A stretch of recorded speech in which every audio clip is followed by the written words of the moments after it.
Recording studio.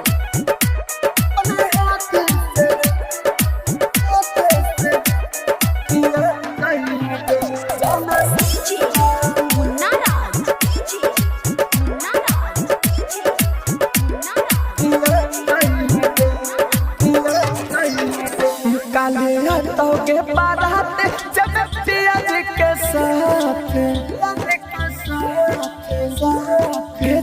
काले हाथों के बारात जब पियाज के साथ हाँ हाँ यारते तू हमर साजा गई है गे जान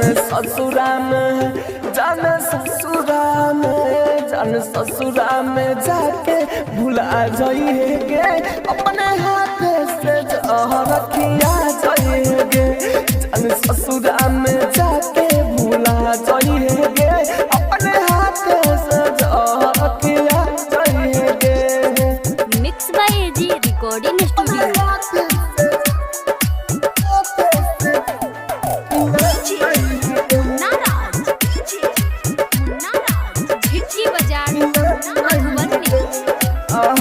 कहियो के जान हम तोरा शिकायत रहियो नहीं शायद हम ही तोरा लायक गे जान कहियो के जान हम तोरा शिकायत रहियो नहीं शायद हम ही तोरा लायक पूरा गलती तू हमारा भुला जाए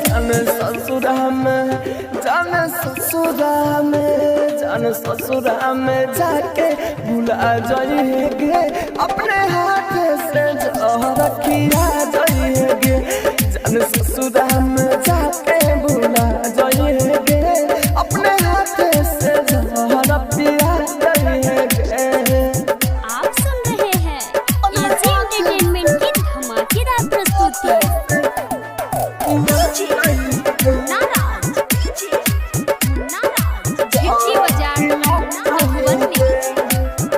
बुझल न डरा तो हमारा के दिल के बन गेल कन्या छोड़ी राइटर सुन लके बुझल न डरा ते हमारा के दिल के बन गेल कन्या तो राइटर सुन लके